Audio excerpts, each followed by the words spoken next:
Okay, cool. Well, thank you all for being here. We very much appreciate it. It's going to be a great panel today. So let's start with just introducing yourselves in whatever order you would like to go. Just tell us about who you are, what you do, the general introduction. I'll let you go. Whoever wants to start. And if you don't pick one, I'll pick one. But you guys pick one. I'm happy to go first. So my name's Monica Shapiro. Hello. I currently work at Secret Hideout, and I assist Alex Kurtzman, who has an overall deal with CBS Television Studios. And most notably, he's working on the Star Trek universe for television. And I have been in LA for about 8 years. I started out in film. I was doing marketing research. And then about 5 years ago, I transitioned into television and have slowly been like working my way towards, like I started more in production, and I obviously currently work in production too, but I'm very interested in development and writing.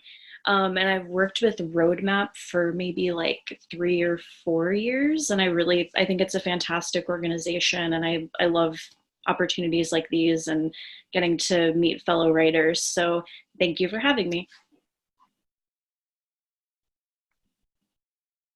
Cool. I'll go next, I guess. My name is Weston. I'm currently an associate producer at a production company called Mike Mathis Productions. They do fiction and nonfiction television, currently doing a pilot for A&E right now.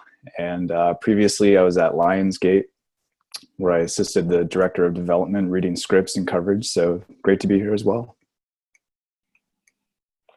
Hi, I'm Meredith. I work for Good Fear Content, which is formerly Bender Speak. I think most people know that franchise more so. And I'm actually an executive assistant. So I'm here to represent that voice. And I am the direct assistant to Chris Bender and Jake Weiner. And I think most notable, we have a part in producing the new live action Mulan that's coming out. And so in addition to doing sort of the administrative tasks, I do have the privilege of also finding new young writers and reading scripts and doing coverage and pitching my own ideas and running our social. So I am definitely tapped into finding young writers, which is why I like this program, and that's me. Awesome. Thanks, everybody. So some of you touched on this, but I would love for you to go into a little bit more detail of like what your perhaps day-to-day job entails. Like, how often do you read scripts? Do you read scripts? Do you go on set? All that stuff. Like, tell us a little bit about your day-to-days, guys. All right, cool. I'll go first, I guess. So day-to-day right now, currently on the pilot, I create casting documents and write character descriptions and audition sides for that phase of pre-production, do a lot of research for factual stuff for the nonfiction stuff, since we have to stay true to the story and everything. I do go on set during production. I supervise on-set production to oversee the story and make sure the show's format and tone is in line with what the network wants for the show themselves. And I'm also second unit director on set. And going into post-production, I assist with legal clearances and supervise sound mixing sessions and final online edits. So currently we're in post-production, trying to get everything ready for the network. So I'm doing a lot of legal stuff and factual research, since it's a nonfiction show right now, and changes all the time, which is why I love it.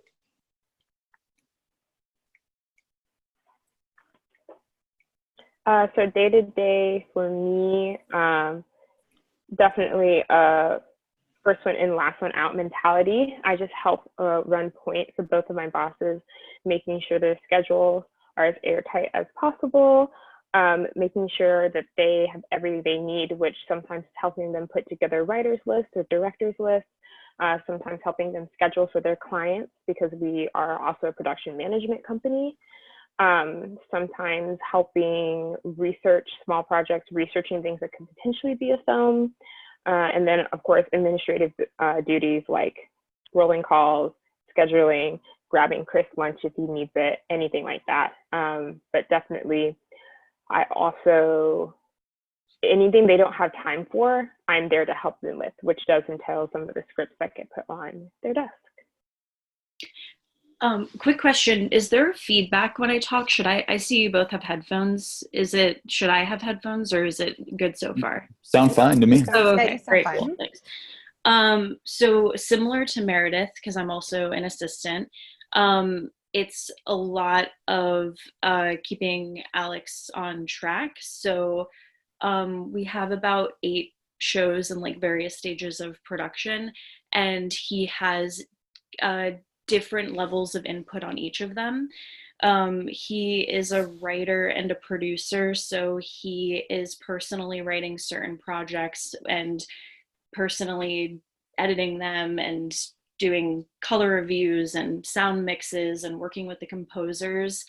On other projects, he's mainly checking in to hear pitches like every couple of weeks to give feedback, but not necessarily personally writing. So my job is to basically create as much time and space for him to do his creative guru process. So I'm like handling all the logistics. And so a really big aspect of my job is connecting with all of his partners, whether it be like, showrunners or line producers or people at the studios, or executives within our company, to kind of get a sense from them what their needs are, what deadlines are, so that I can like prioritize everything and just be like, okay, today you have to do these things because they're due right now, but we'll carve some time in so you can also write. And it's just like kind of mapping out all of those movements for him.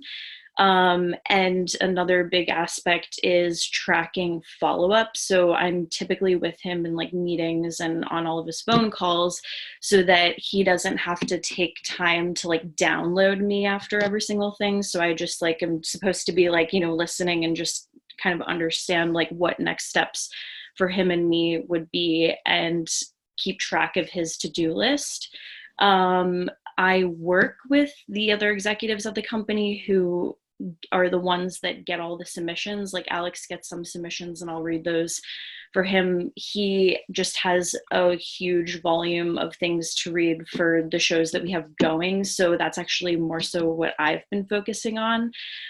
Whereas a lot of the other people in the company are actually reading submissions from like managers and people that they know. I think that's about everything. Cool. So I would love for each of you to talk about what kind of relationship you have with writers at your job. And you all touched on this, but perhaps like new writers, like getting writers into the space of your job, even teaching outside, anything that you have in that world. And Weston, you're going to go first. See, I'm taking away the pauses. Weston, you go first. Yeah, of course. Currently, it's not...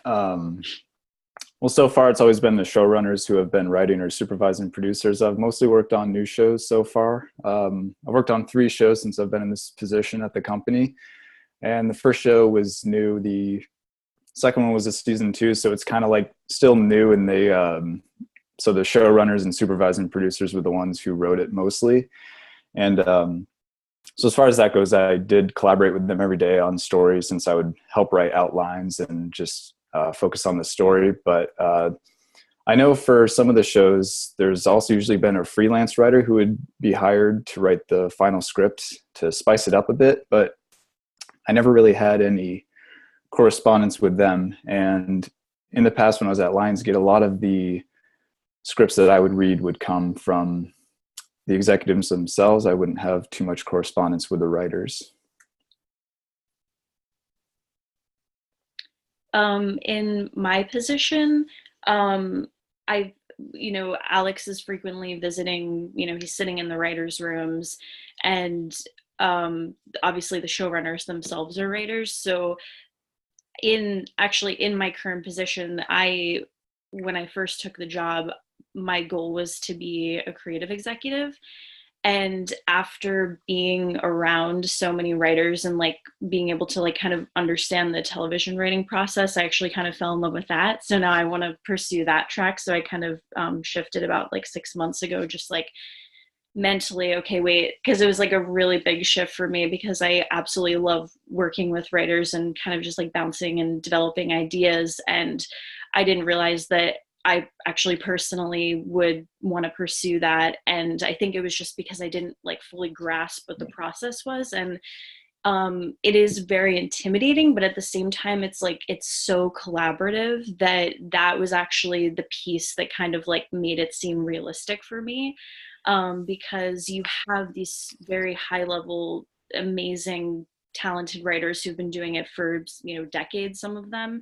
And then you have other people who it's like their first shot, you know, they've been an assistant or whatever, and you all work together. And of course there's like a natural hierarchy to it that everyone has to respect. It's what the senior most level writers really look for is like having tact and like kind of like understanding, you know, like when to talk and when to pitch and when to kind of just like observe, like, you know, for instance, you're not really supposed to like interrupt a showrunner when they're like in the middle of something. And also arguments are welcome, but at the end of the day, the upper level writers like have seniority in making the creative decisions.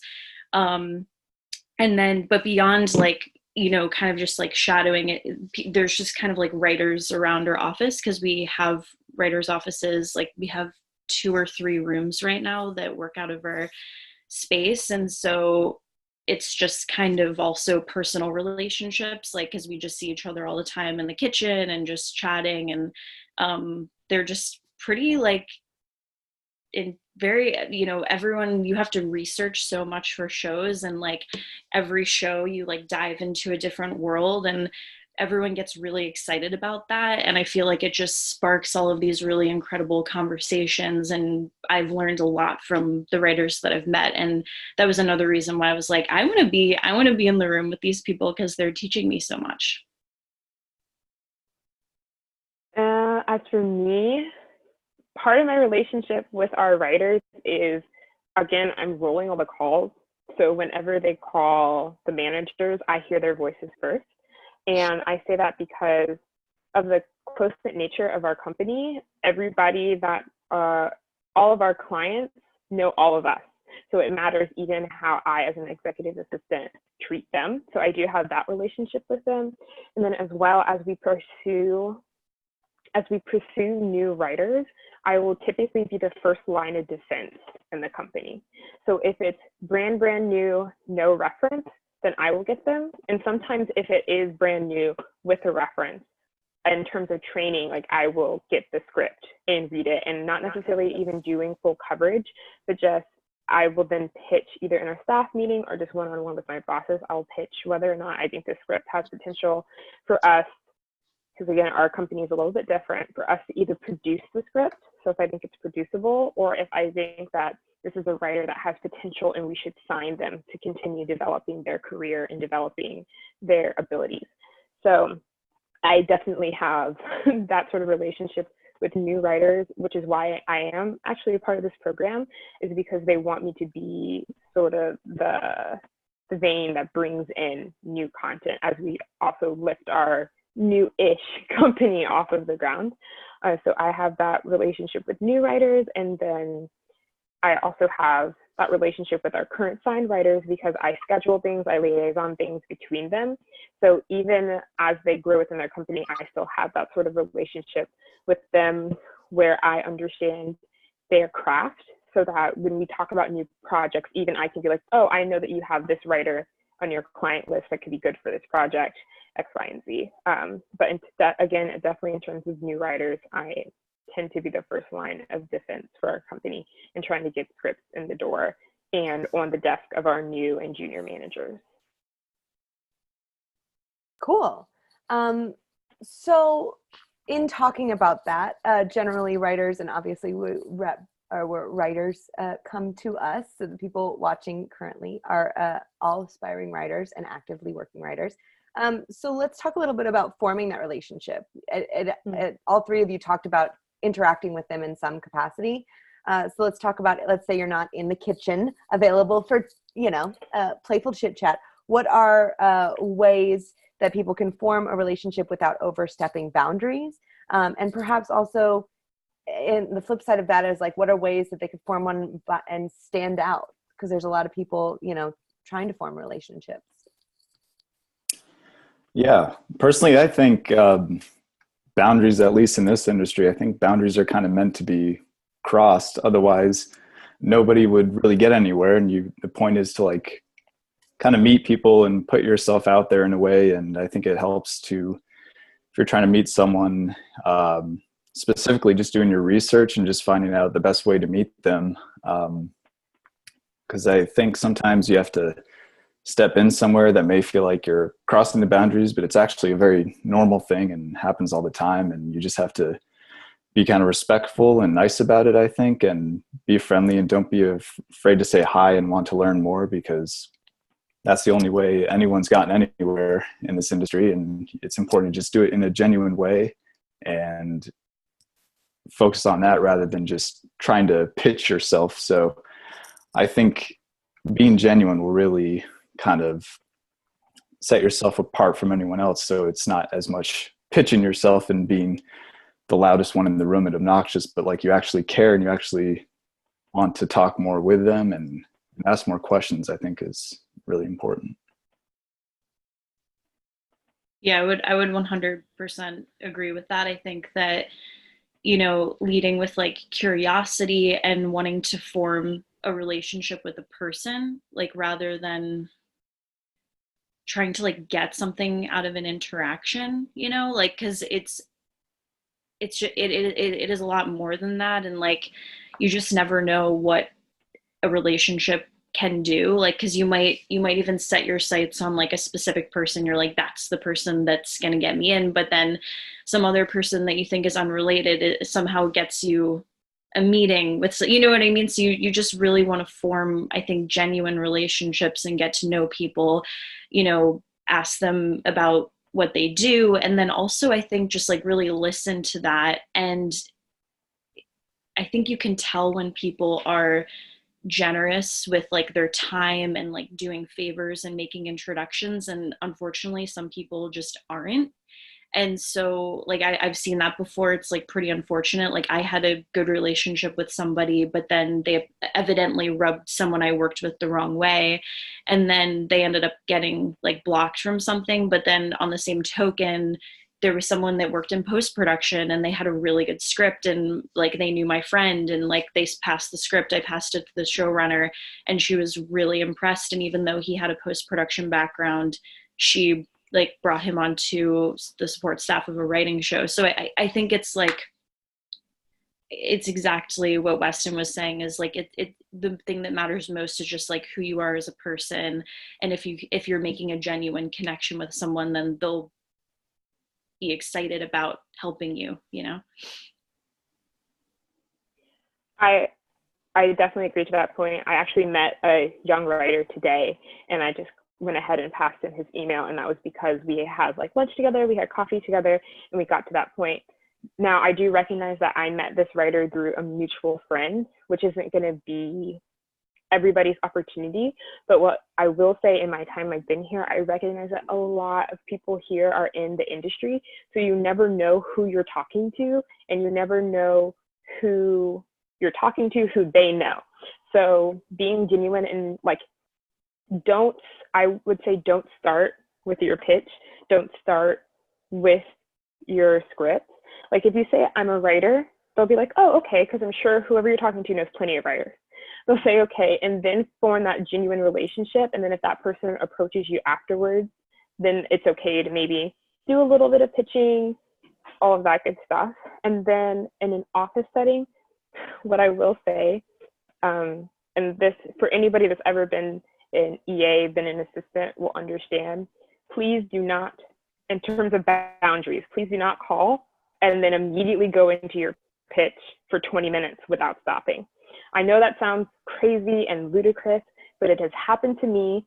And what happened, it is horrible. It is horrible. And I say that not because I don't care about whoever's talking, or not because I'm mean, but because on a genuine level, if you call and do that, you're tying up the line. You're tying up the line for 20 minutes. And that's really stressful when I get 500 calls a day, which I don't know if that's an exaggeration. It's probably not.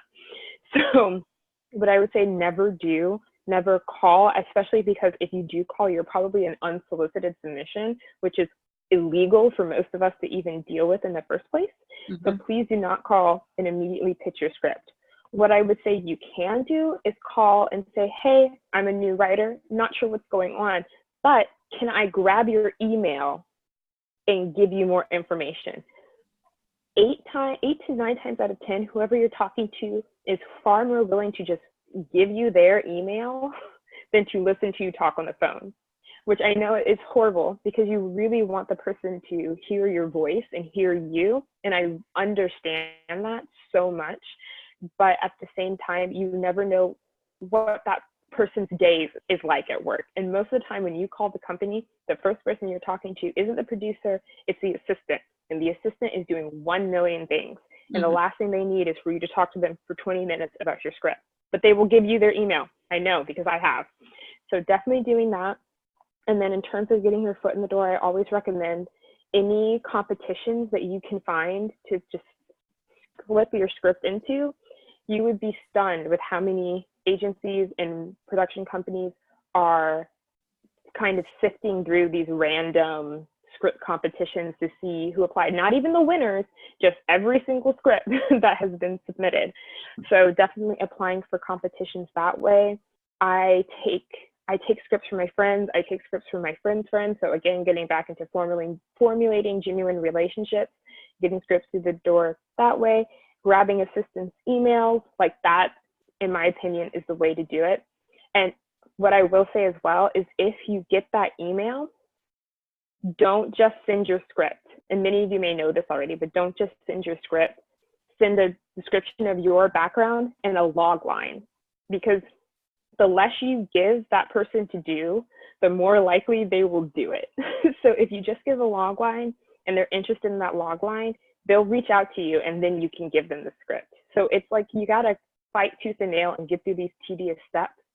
But if you get through these steps, at the end of the day, you'll have a reader with a more positive attitude towards you, which means that their read is going to be more positive, or they'll be more willing to give you feedback and notes and whatever. But if you get on the reader's bad side before you even send the script, then you're setting yourself up to fail, unfortunately. And yeah, those are really good tips. I echo all of that. Really well said. And if you do those things, like unfortunately you are in the small percentage that is kind of like you will stand out because you're using, like the word I used before, tact. Like there are just like ways to approach people and kind of like acceptable systems, and people are just exactly so busy that they will instantly write people off that Yep. do it that way. And then it's not baloney. It is true that we cannot accept unsolicited submissions. So like I've had to field a lot of calls about that too. And it's just a liability for both parties on, it's just the matter of fact. But, that includes managers, agents, and lawyers who can represent you. It's not like just an agent, just to keep in mind. Sorry, and just to clarify, you mean that solicited would include sorry. Yeah. Like unsolicited is if you do not have one of the three, a manager, an agent, or a lawyer. Yeah, or attorney. I just wanted to clarify that. I was like, wait a minute, can I? Yeah. Sorry. Okay. Thank you. No big. Great. So a couple questions have popped up related to this, and they're sort of related to each other. So I'm going to synthesize them in real time. It's you guys were talking about forming genuine relationships and also like being a human first. So will you talk about what that means when you say like, and I love like crossing boundaries a little bit and saying that you are a writer, but then trying to be like a human first and create that relationship. What are effective ways of creating genuine relationships? Like, is it genuine? Is it curiosity that shows you've done research? Is it personal stories? What are some of the ways, if you could just clarify some of that, since it was a theme? Yeah, I think the reason I said genuine at first is because if you more just ask kind of curious questions and be genuine, then then the conversation will go more to a genuine point where it's more just talking because you're interested rather than kind of like what Meredith said with just getting calls. I don't mean crossing boundaries in the sense of jumping out and being like, hey, I have this script, or I want to like talk to you because I'm the next big writer. It's more just crossing the boundaries to don't be afraid to like reach out to those people or someone you're interested in just to have a conversation, be genuinely interested in talking and learning more. And that's where it kind of stems from, because you'll be surprised that people do actually want to talk to you. Like also, like Meredith said, like people are looking for new writers and new talent and whatnot. So it's important to not be afraid because there are boundaries in places, but to not be afraid to put yourself out there and like have those conversations, but in a genuine way where you like actually ask questions and want to learn more rather than just trying to get a result from talking to someone, if that makes sense. Yeah, and just, I think also being patient, it takes a while to like grow a network, like in any industry that you're in. And like recognizing, opportunities or events where you can organically meet people and exchange information, and then following up. Something that I did when I was like wanting to transition into TV was I was just reaching out to colleagues to kind of pick their brain about like what they did and what they liked about their job, and like what they could tell me about various aspects of like TV production and development. And through that, they were introducing me to people, and executives were helping me like set up informational meetings. So that's like another really interesting thing to do. And I had no agenda. Like I was not going in saying I need a job. I was just saying I had a list of questions. We just had a general conversation. They were just telling me about what they did, and sometimes like they knew what my goals were, but we weren't discussing specific next steps. How are you going to get your job? Are you going to work here?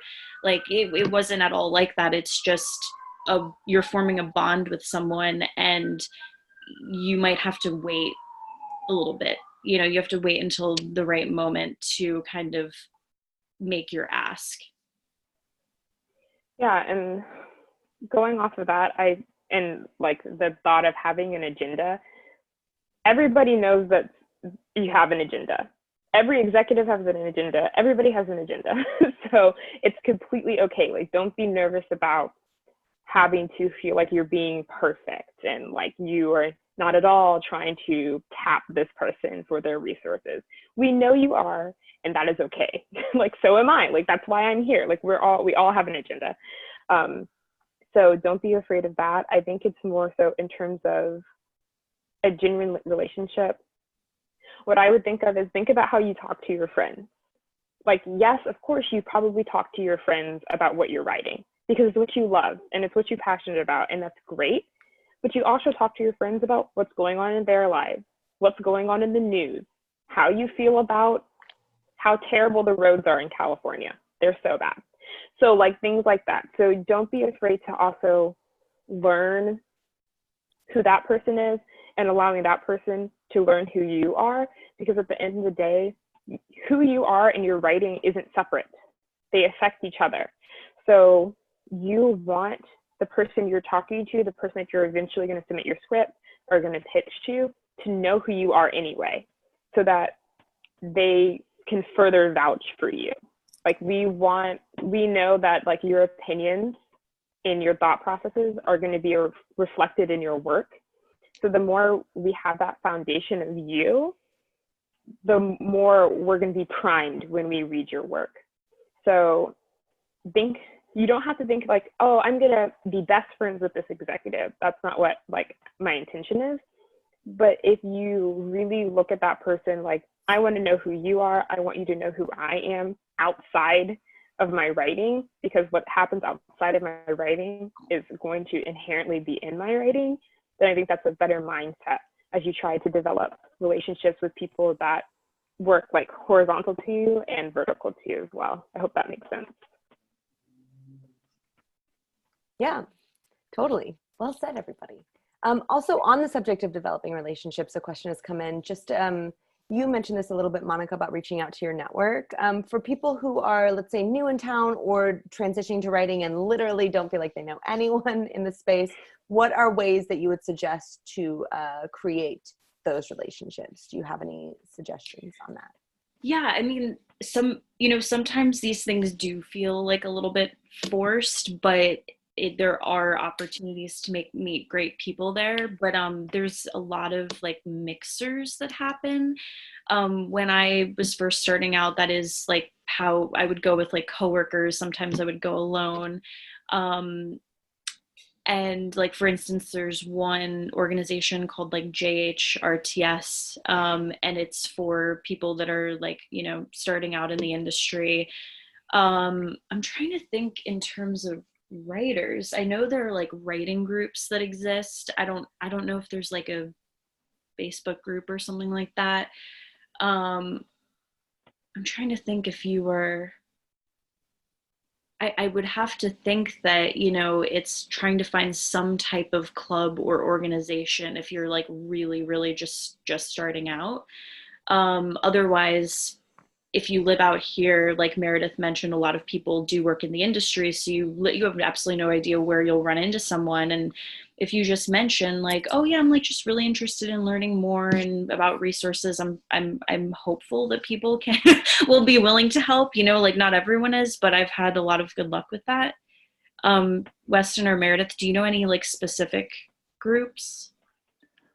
I don't know about any groups really, but I think also if you're not in the area, just again doing your research on like what kind of things you like and like who you would want to talk to and learn more from. Just doing your research. There's so many like tools out there like IMDb Pro or just a simple Google search to find out who's involved with like a project that you really like or something, and finding who's behind that. If it's like a producer you're trying to talk to just to form a relationship or someone involved with it, you can just find who it is in today's day and age, and you can just go on like IMDb Pro and find out if they have a company that you didn't know about, or if oftentimes a lot of people's email will be right on IMDb Pro, like they voluntarily choose to put it on there, which means that they know they're going to be reached out to. So I think that's kind of your ticket of going, oh, they're approachable. They would most likely talk to me if I reached out, or at least read what I have to say. So you can always still form relationships without being in front of their face and in person, because even if you are out here, you may not meet the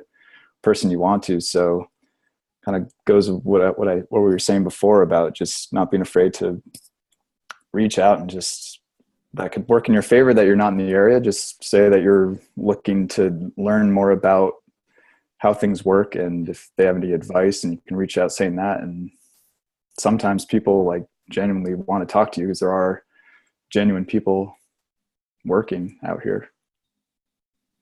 And I would just say I'm reading, it says there's 29 participants.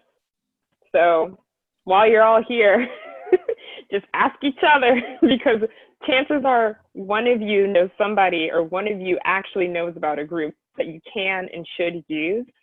And then just a testament, like wherever you are, even if you're not based in LA, just don't stay inside.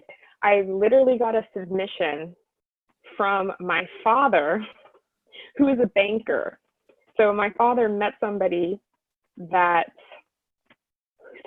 whose nephew randomly lives down the street from me and is an aspiring writer, and his script is sitting in my reading pile.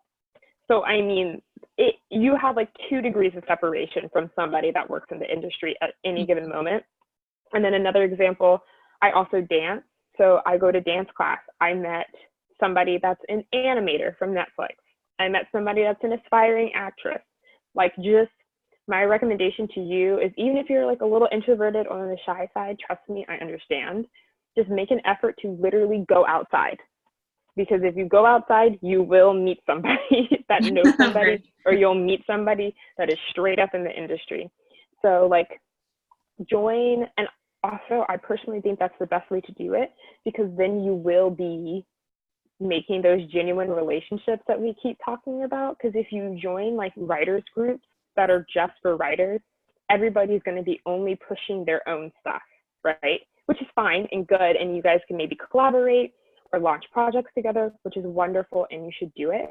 But if you meet somebody, let's say you play a sport, let's say you dance, say you do yoga, you rock climb, you paint, whatever it is, meeting somebody that way where you have something else in common with them is gonna be a better way of networking.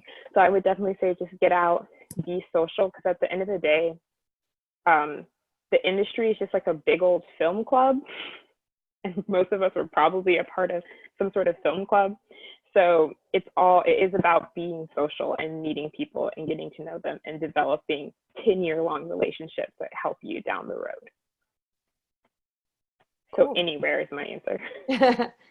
And yeah, there's a few things, like one of our writers mentioned a few groups, like for writers. I would just echo these groups that she mentioned. There's Breaking Into Hollywood, Hollywood Networking, Women Helping Women, Women in Film. There's like Binders Full of Women Screenwriters for Facebook. The point is, I think all of you echoed the same thing, which is like, Google a group, get out, be yourself, go find something you're genuinely interested in, like, you know, just get out of the house and like get to know people. Yeah. Lead with that.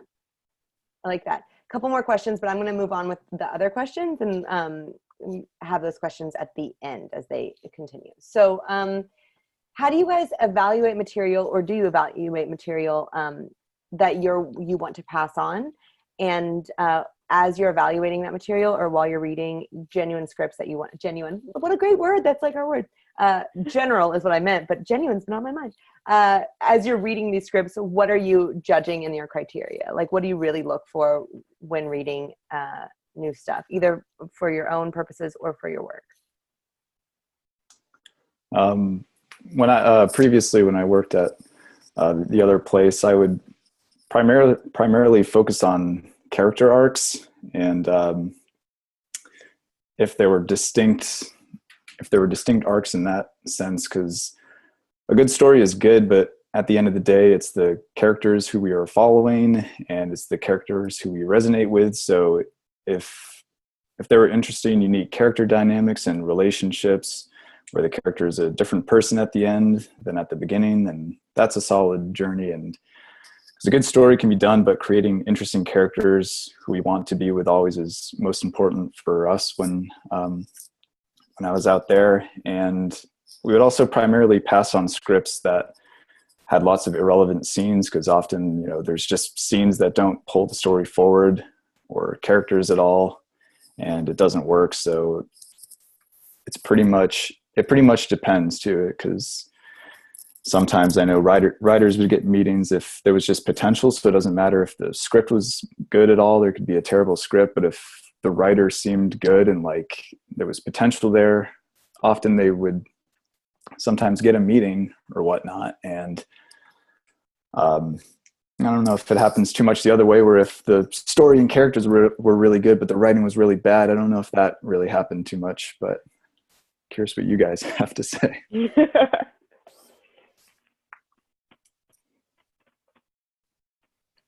I'm long-winded. Please let me go last. Okay, sounds good. Obviously I do agree with Weston. It's like it's plot, I guess, should always be in service of like the emotional journey. So you should always understand like what the character is going through and how the events are impacting them. Because they're the viewer's way into the story, and you know, it's the perspective that we all have in a shared experience. Is you want to be able to communicate that very viscerally to your readers. I also think that in terms of like writing samples, at least in my personal opinion, like also what Weston was saying, it doesn't have to be perfect. It doesn't even really need to be producible. You know, like obviously some people are trying to like sell a project, but a lot of times, even if the project is really good, companies already have something in that genre. They can't, can't buy that specific project for a variety of reasons. But if it's a really good, engaging read, and it doesn't have a lot of fat on it, as Weston was saying, and all of the scenes are in service of the characters, then exactly, executives want to form it goes the other way. They want to form genuine relationships with writers. It's always way better to be working with people that you have a fantastic relationship with. In fact, I would go so far as to say that a lot of times, not a lot of times, because really good writers, it is kind of it's sometimes hard to come by. So people will put up with certain unfortunate personality traits. But a lot of the time, I would say the vast majority, producers want to be working with good people. And so if they get excited by a script, it's even more important, just that genuine connection in the general meetings. So that's also, I think that would also be something good to talk about, just what executives look for in general meetings with writers. And a lot of it is actually learning about you and your backstory, and the types of stories you want to tell, how you tell it, what your voice is, which is I know that's another thing that I think writers want to know more about, when not that I'm an executive, but how people, kind of define what a voice is. But okay, anyways, I'm kind of rambling now because I'm but I think it's basically just your voice and your characters, which are two distinct things, but they do also sometimes blend. And I think that where voices really come through actually is in the description. It's the style in which you are taking us on this journey with you. So what I will say, some nitty-gritty things, is that production companies and executives, they're all looking for something, and typically they're looking for something specific. And I want to be clear about this because I don't want it to be discouraging. There's almost no way for you to know what specific thing this manager or producer is looking for in this moment. It could be a reboot of The Wizard of Oz. It could be a queer Western, it is insane, some of the things that people are looking for. But what I will say right now is that there's a huge industry push for female diverse voices. And as somebody that's female and diverse, trust me, I hear it ad nauseum. But it's a good thing. It's a good thing. So there's a huge push for those kinds of stories that are telling stories that have been previously untold. So I will say that you will have a slight advantage if you're telling those sorts of stories right now in this era. I will also say, and I'm saying that because I do look for that when I read scripts. I kind of think to myself, on top of everything that we've been saying, does it have, characters that I care about? Because sometimes the plot can be terrible, because if we pick up a script, especially to produce it, we will tear up the plot anyway. I've seen a script completely be turned around, but what remained the same was the heart of the characters, which is, again, as Weston was saying, what our primary investment is, because that's who we're going to empathize with. That's whose shoes we're going to be put into when we watch the film. So I will say, yeah, having a female diverse voice or diverse characters, and that's twofold. So that's are you a female and diverse? Are you diverse? And then is your story diverse? It goes both ways. So don't get discouraged if you are not that, because you can still write that. You can, and you should. So I definitely look for that. I have a huge investment in characters personally. And I also have a pretty big, I personally like things that are historical fiction, although those don't often get produced, so fair warning. I do look out for that. And I also, I'm thinking about some bad scripts, I'm sorry, having a little war flashback. So huge investment in character and making sure those characters are consistent from beginning to end, and that, yes, they have an arc, but an arc that makes sense given the plot. And then questions that I always ask myself as I'm reading is, does the plot move the characters, or are the characters moving the plot? Is there a balance of both? So I definitely ask myself those central questions as well.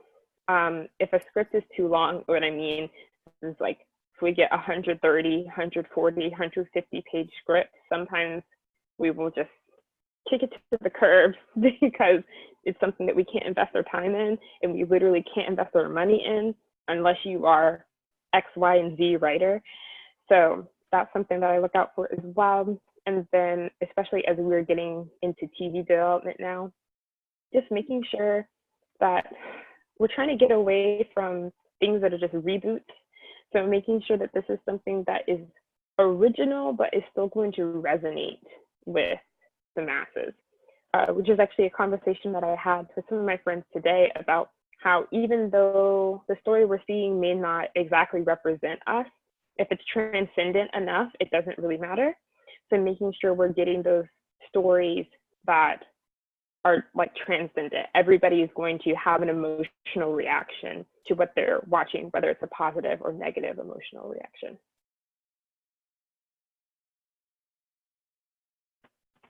Cool.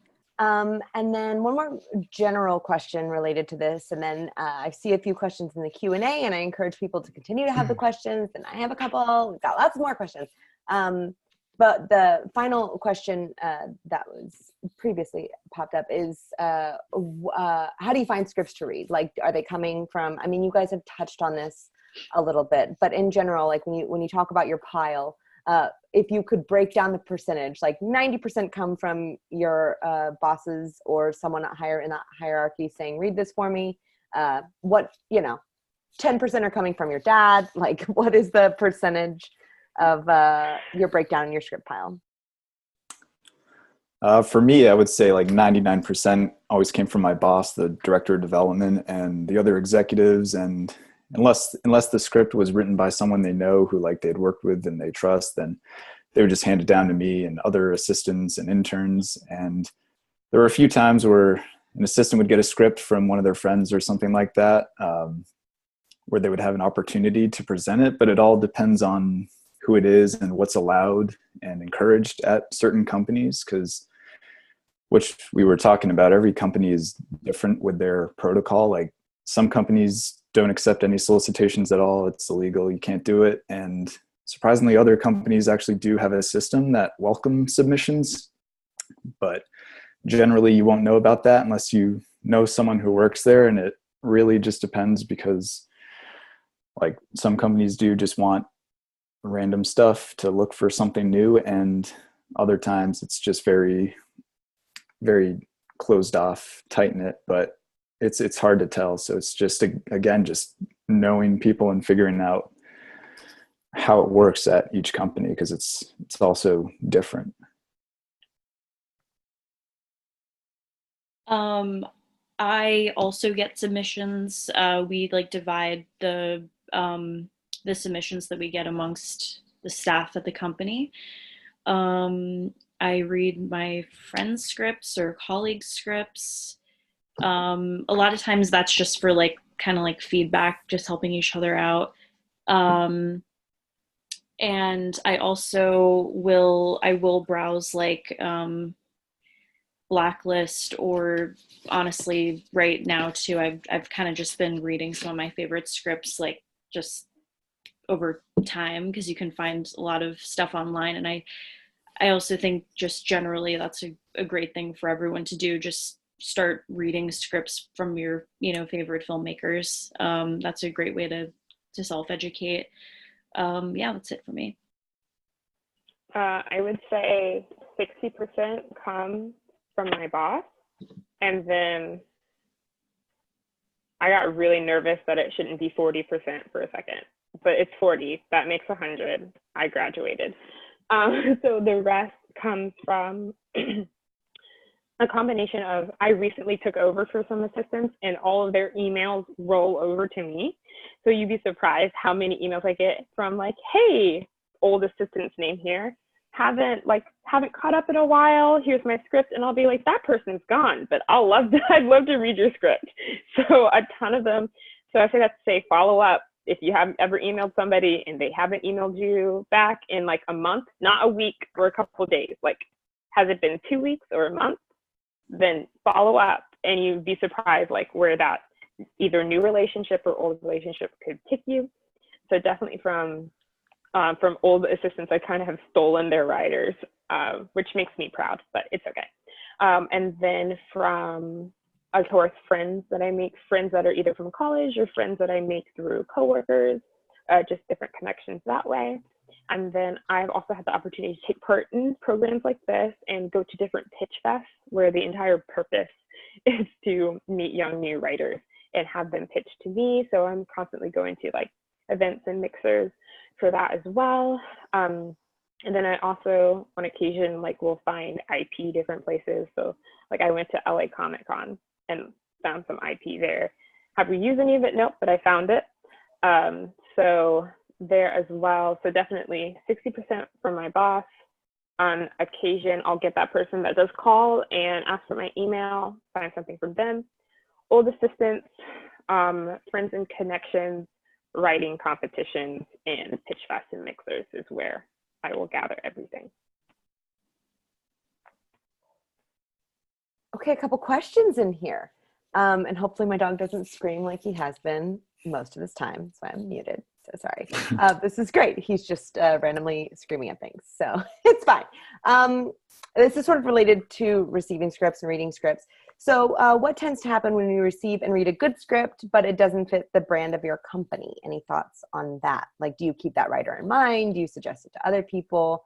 Does it typically not happen because you're getting it from someone higher up? Like, talk about that process. For me, it was usually in doing coverage that was like you would touch on whether it was a good writer or not, and that's what you would pass on. So I wouldn't usually pass on like the whole script if the script wasn't very good, but the writer was. I would just kind of imply like the writer has some potential, and from there the executives would kind of just choose to do what they chose with that. And you know, sometimes it didn't lead anywhere, and I think sometimes there were some meetings, but usually wouldn't. I would imply that it was the writer, not the script, and it would go from there, I think. Yeah, I think I touched on it previously, so sorry if I'm being redundant, but we would definitely, if for whatever reason the material, we couldn't have the material itself, like it's very exciting when we read something great, and it almost always results in a meeting and a relationship formed at the company, and they're kept in mind for a project later, and that their writing style is suited for. For me, again, because of the style of our company, equal parts because I'm encouraged to do this and because we're split up between production and management. If I read something that's for production and I put it on my boss's desk and it's kind of a no-go, unfortunately, like that writer will a little bit be shoved to the side. But if I read something and it's for the potential I see in the writer, one of two things will happen. One thing I'm trying to get a writer on one of our young managers' desks to see if that manager will sign him. Or if I do put a writer on somebody's desk and they kind of say, like not for me, but I see potential in this writer, I am encouraged to keep that writer in like my hip pocket and keep them in mind. And so what I will personally do is just try to the best of my ability, maintain a small relationship with that writer. And that entails like something I'll probably be doing this week is reaching out to all the writers that I did that with last year, touching bases like, hey, do you have a new project that you're working on? What are you doing? I have actually met with a couple of writers and given them like, okay, I ran this past the team. It isn't good right now, but here's what I think that you could do to like develop the story.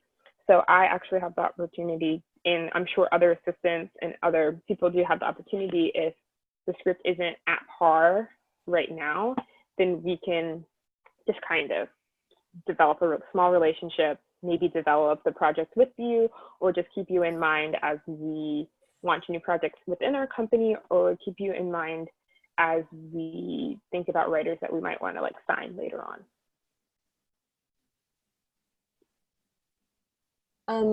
So a similar question.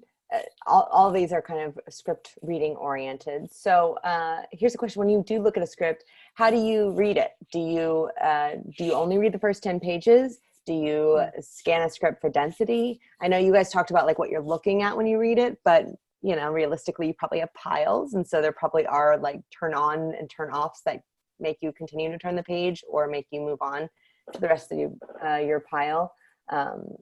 Do typos really bug you, or do you allow for a few? All those kind of questions.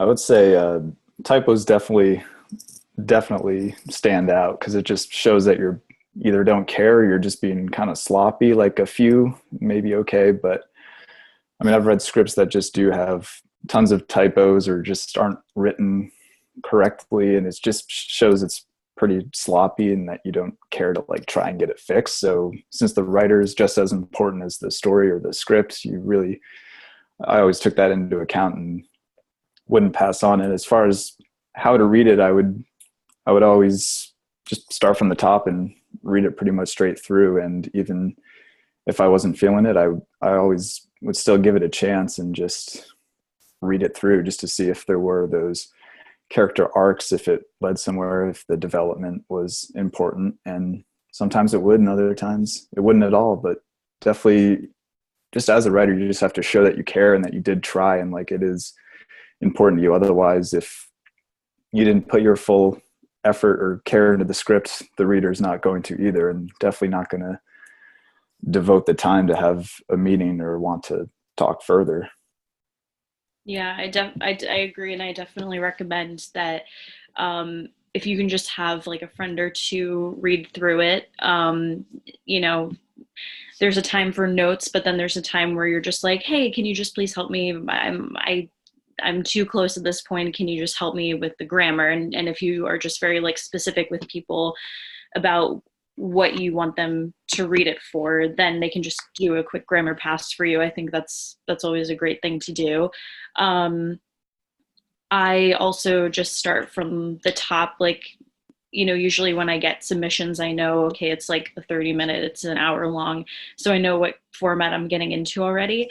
And unless it's absurdly offensive, which has like not really happened, I feel like that's the only reason I would stop reading something. But otherwise I'm going to read all the way through, because as Weston said, like you just want to give it a shot and kind of just make sure that you're analyzing it from like a structural standpoint as well. And you kind of just want to get a sense for everything that the writer can do. And maybe there's like a glimpse of, you know, maybe even if the script is not super successful, there are glimpses here and there of success, then that's important to note. For me, if it's a pilot, genuinely, I will read it. Especially, and that's because we are trying to get TV off the ground at our company right now. Sometimes if I'm not sure about the log line, I will read the first 30 to see if they're like kind of the first act will hook me. And then if it does, then I'll ask for the rest of it. Usually typos, there's some typos that are like lazy typos, and then there are typos where I will give a pass. Like if even I would question the grammatic, like I will give that type of a pass. For me, it's dialogue. If the dialogue sounds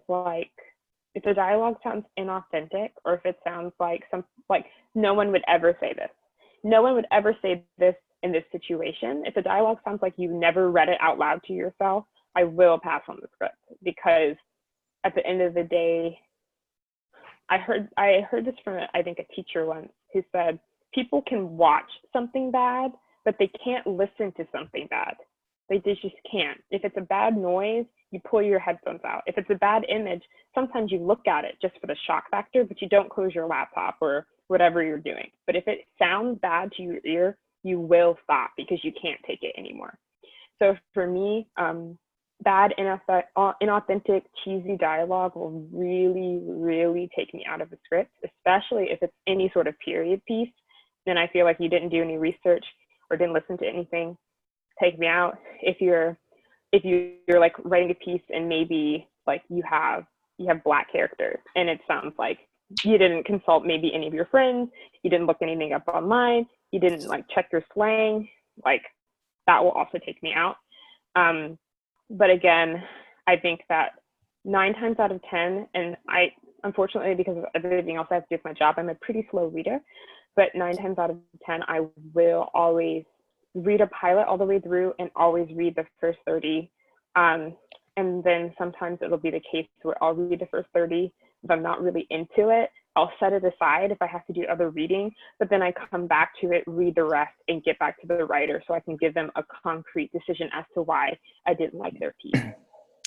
Yeah, I kind of wanted to add to that as far as what you said, Meredith, about dialogue.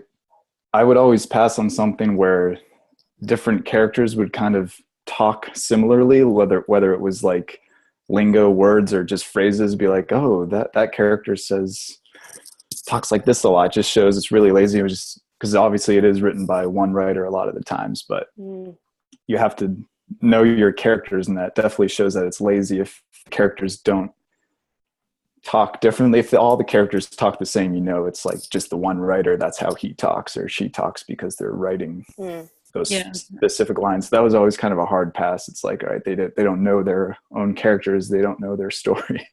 And maybe they are all like a friend group, but that's usually not the case. It's like the lawyer would talk the same way as like the kid who just got in a car crash or something. It just shows it's super lazy. So just like know your characters is the point of that. And like usually they wouldn't say the same phrases. You can tell when it's the writer talking rather than the characters. Right. And one other thing that I wanted to say, it is going back to typos and formatting, is that in my opinion that is actually a part of your voice, like your presentation and the flow of the script, and so it is really important to keep the reader in the flow.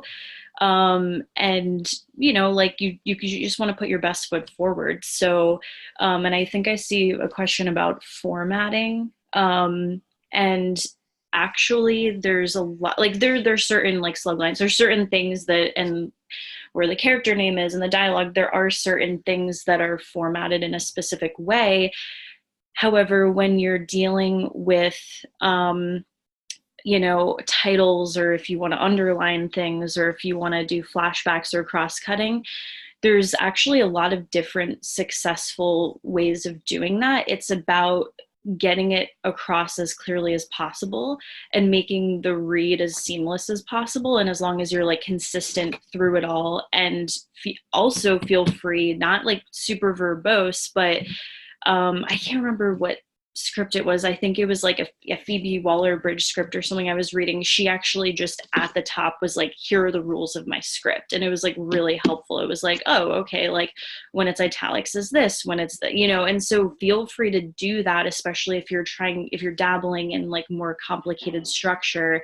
It's really just important to be as clear as possible. But at the same time, don't go overboard. Don't have like every other scene like underline, like it can't be like crazy, like, oh my God, what am I reading? But also clear, Exactly. I want to say, like, contrary to popular belief, it doesn't have to be a perfect script. We just have to understand what's going on enough to enjoy your writing. Yeah. The last thing that you want is for us to be so confused that we can't even get behind what you're writing, even if it's good. So I've read plenty of scripts that have used like different notations, hundreds of different ways, like you were saying, but I understood what was going on scene to scene. I understood the flow of the scenes. I understood where I was. I understood if I was outside, inside. I understood if it was a flashback, flash forward. I understood. So it didn't really matter how it was done, if it was all done the exact same way, because I haven't read 2 scripts yet where it's like, oh, that's the exact same formatting. They must have been in the same class. Like, no, not even once. And I'm talking about professional level scripts. No. So we just have to know what's going on. There's a couple questions here about preferences and genres. So one specific question, which is that Meredith, you specifically talked about getting into your company, getting into TV. And so I'm going to lump that question into others, which is like, each of you personally, what genres do you like? Are there any you prefer not to read or stay away from? And then if you guys are looking for certain things or you're looking to launch into things, will you talk about what either genres those are or types of companies? You mentioned diverse voices, especially women diverse voices, but maybe there's genres that, you know, people like thrillers. You get the question.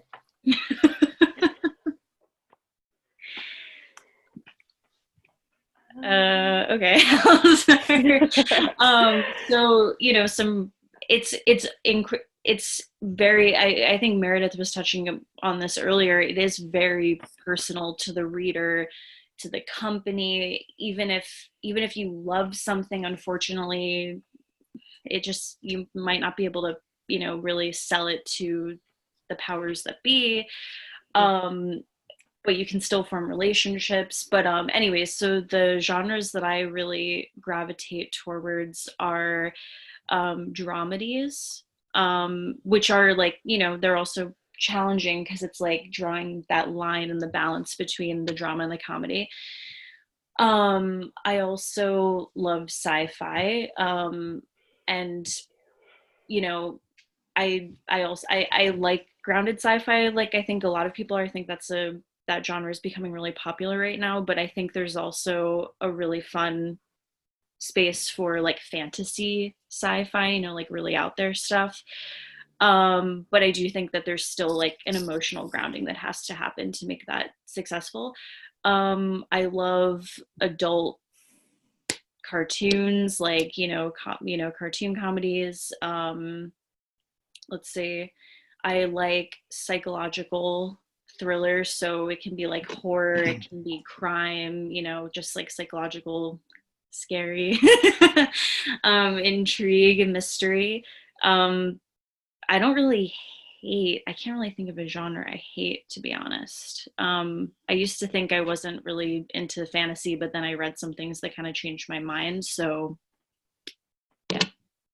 Yeah, I kind of agree. I read and watch pretty much anything. If it's good and has compelling story characters, then I'll pretty much do everything. But personally, I gravitate towards things that have a journey, whether that's literally or figuratively. Like I talked earlier, the characters going from being in one spot at the beginning to changing over time, and whether it's like a physical journey like Lord of the Rings, or just like a mental journey where people are going places, like again, literally or figuratively. I gravitate towards that. So that's kind of pretty much any genre can do that. But of course, it just has to have the compelling characters, and I'll be all for it. I think everything is a drama, because drama, like Monica said, is what drives stories in general. So if it doesn't have drama in it, then it's not a story. But I do gravitate more towards comedic dramedies, like you said. I'm a huge, like, just massive sci-fi nerd. Like, I love Star Trek more than I'm proud of, but that's a lie. I'm like kind of proud of how much I love Star Trek. So any sci-fi, I'm with it. I'm here for it. I don't think there's enough of it. So I love that. And then I really like romantic comedies. Not sure why. I do too. You know? Yeah. There's no reason for me to, and yet I love them. So sci-fi, romantic comedy. I also like fantasy. I personally think that sci-fi and high fantasy are two genres that haven't been explored enough and can be explored more. I want to know more about animation, so more scripts in that space would be interesting. What else do I personally like? I'm a pretty big fan of action. I feel like I haven't read a lot of those, but they're popular, and yet I don't see a lot of them. And then I think I'm also, this is not a genre, but I'm a pretty big fan of non-linear plot structure, and I find it impressive when a writer pulls it off and pulls it off well. So anytime I see non-linear plot structure, like I will probably put it on somebody's desk or try like my hardest to. And then kind of pulling back, my company in particular has historically really loved comedy and has historically really loved horror. But now we're trying to branch out into absolutely anything and everything. So I bring that up to say, if there's any way for you to do your research about like whatever company you're interested in having your script done there, just look into maybe what that company has done historically, because what they've done historically probably shows you what their preferences are. And that can help you sort of hone in on maybe where your script could live. So our company really loves comedy and horror, but now, again, we're trying to branch out.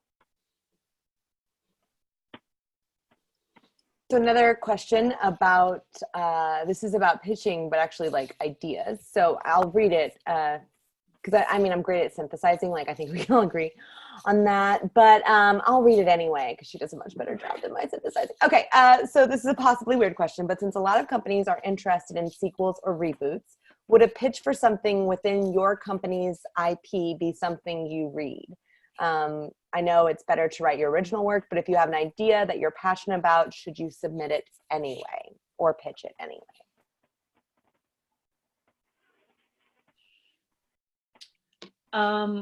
Well, this has come up with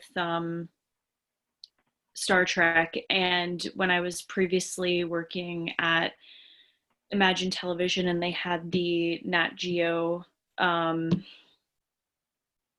series, what was it called, Genius, like they had a Pablo Picasso season, they had Albert Einstein, I guess, the first season. Unfortunately, what happens is like lawsuits, and now we actually used to take through representatives Star Trek submissions, and like we had to work with CBS now, and there's like documents people need to sign because unfortunately people are starting to claim things just because like one element of their story that is actually in Star Trek canon is being used, and it's like you don't own the canon, you know.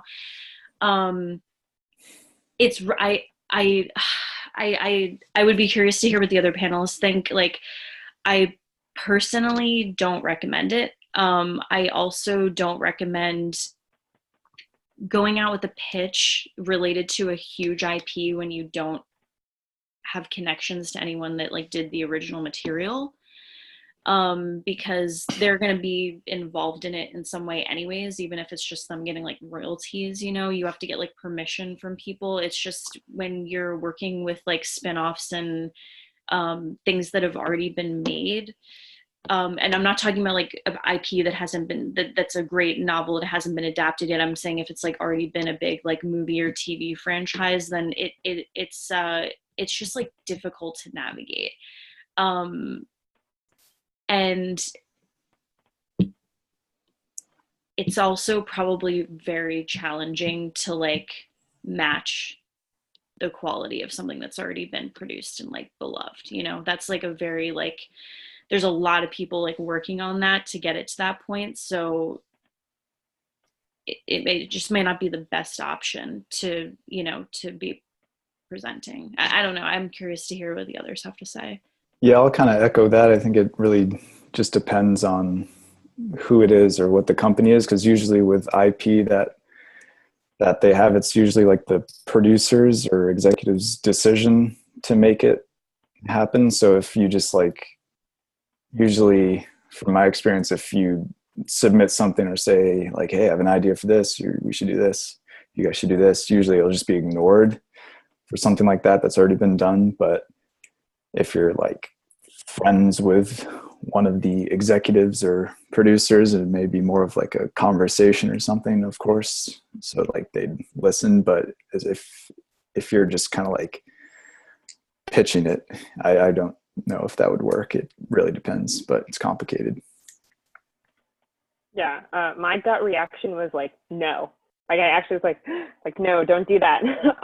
Unless it's like a truly, truly off the charts, like stellar, which almost no script ever is without an entire team backing it up, like was said previously.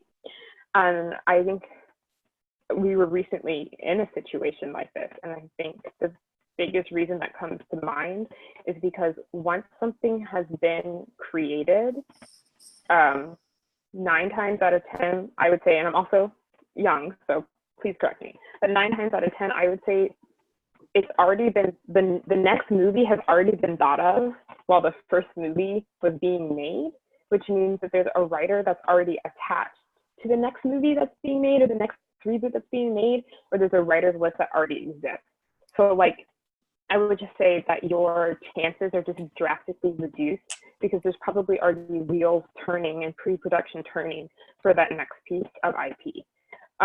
So I would definitely say shy away from that unless you do have some sort of inside connection.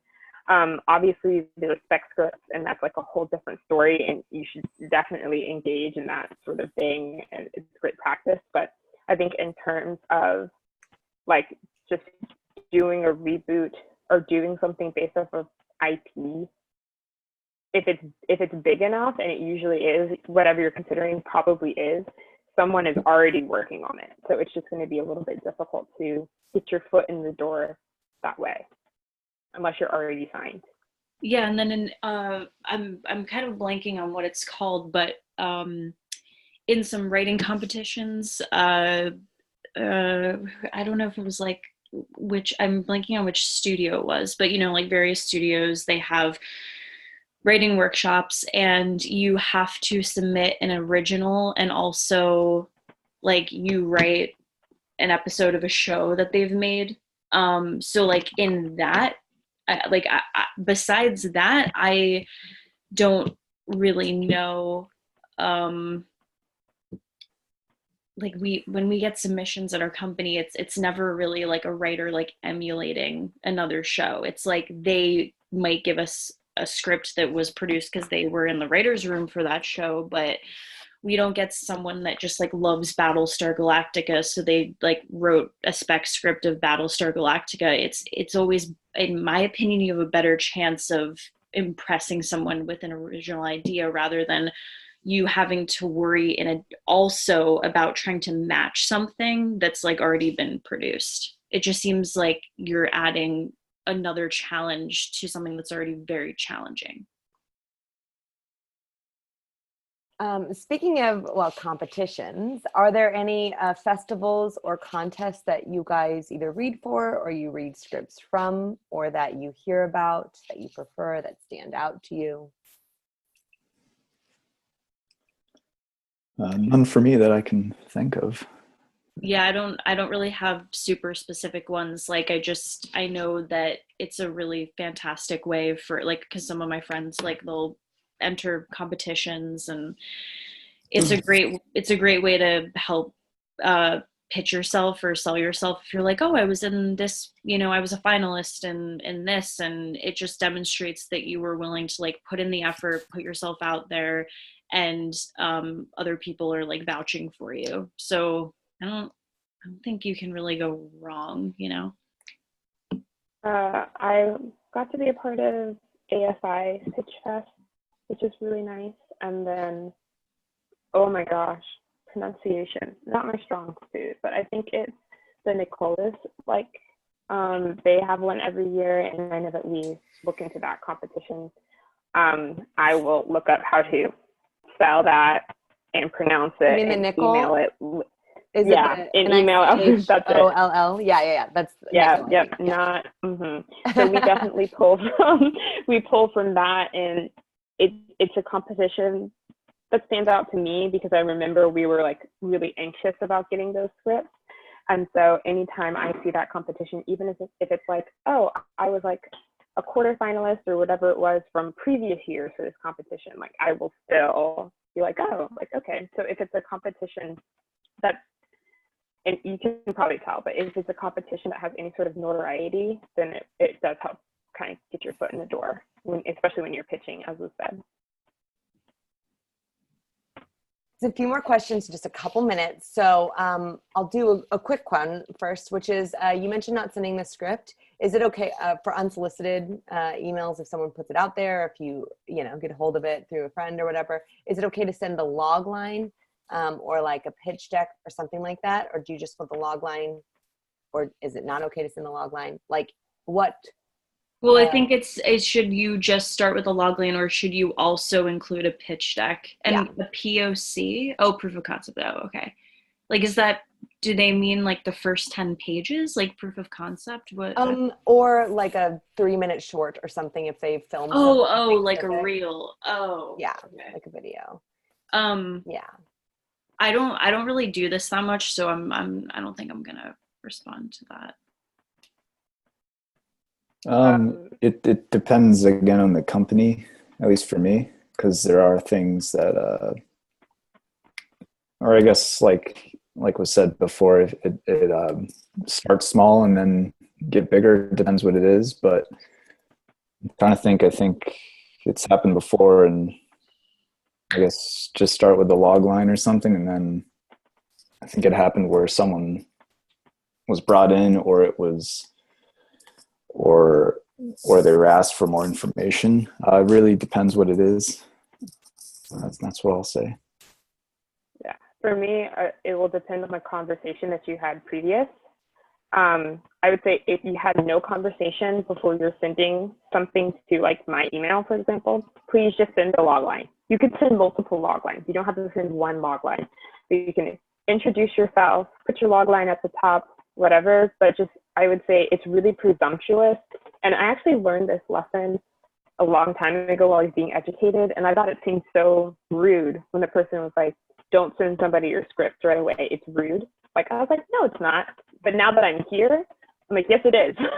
So I would definitely say, just send your log line, especially if you have no conversation.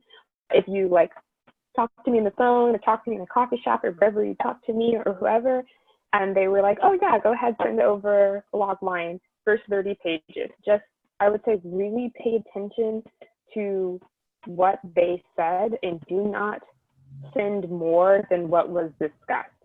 So if they say send 30 pages, send 30 pages. That's what they mean. Like, they don't mean like, haha, like you can really send me the whole thing. No, it'll make whoever it is upset. So start with less is more, start with a log line, have a conversation, then send the script. And then if they're like, oh, we would also like some of your other materials, like a reel if you have it, then like, that's great, send it over. So that's like my opinion, just pay attention to the conversation that you're having and take whatever the person said to you at face value, because they probably meant what they said, not to be rude just because they're trying to take on what they can handle. Yep. And you can say when you send the log line, I have a reel and a deck and a script available. Like, you can list what you have, and then the people know, and then they can request what they want. Exactly. So a couple more questions, but we are at time. So I'll just ask any other advice for these writers who are listening, parting words, thoughts of advice for you, from you to them. For me, it's what I said at the beginning. Don't be afraid to talk to people or reach out, because we mentioned boundaries. Because usually people will want to talk to you, like no one's gonna like yell at you or flip you off or anything. Usually you're just like, don't be afraid to be friendly and reach out to people. And I think that's just the most important thing of being part of the industry. Just be personable and continue to want to talk to people and continue to be curious and keep going. I would say, I think like what we've been touching upon is doing your research, because like, and I think just like being prepared and taking it upon yourself to do those for like, basically it seems really daunting, but you do just have to start doing things and like making connections and meeting people. And like all of you are writing, and it's fantastic that you're just writing, because so many people just talk about it and don't do it. So it's like, just take those baby steps and be patient with yourself and just let things kind of unravel. And it's a long game, you know? And if you can just like keep your passion and your ambition and not let anyone extinguish that, just keep doing the work and just give yourself some time to like grow and learn. And in the meantime, be reading the trades and kind of try to understand as best as you can how things work when you have opportunities to meet with people, research them in advance, come prepared with questions that are like really pertinent, things that you might only be able to learn from someone like them, and just kind of like be a curious person. And then to chime in on that, with the same breath that I say, like, do your research, like, understand what things are popular right now, understand like what made money, what didn't make money. In the same breath that I would say that, I will also say, don't be afraid to write what you want to write. And I say that because, harping back on what I said before, you never know what studio, producer, agent, you never know what they're looking for, because what they're looking for is always changing, because what they're trying to do is get ahead of what's popular now. They're trying to find the next thing that's going to be popular, not what's popular right now. So you never know if what you're writing, what weird, crazy, specific thing that you're writing right now is that. So while you should write something that is like in line with what's popular, you shouldn't be afraid to write that weird, nuanced thing that really speaks to you, because that's the voicey material, the diverse material that we're looking for right now, because we are really in like reboot IT hell. So it's okay for you to really try and like launch your original content, especially as like all of these streamers get off the ground and all of these streamers need to like fill their coffers with material. Like, now is the time to be looking and launching your own original content. So really, my advice is, of course, to write, like walk the walk, but also don't be afraid of what your passion and your voice is telling you to write, because that could be what we're looking for, but we would never know if you just tried to stay inside the box of what's popular right now. This has been great. Thank you all so much. I'm sorry for the questions we didn't get to, but it was really informative, and I really appreciate everyone's time, our attendees, and especially our panelists. Yeah, thank you guys so much. I hope that this was helpful to you. And you feel free, if you have any follow-up questions, I'm available. Awesome. Thanks, everybody. Yeah. Thank you, everyone. Thank you. Okay, bye. Bye.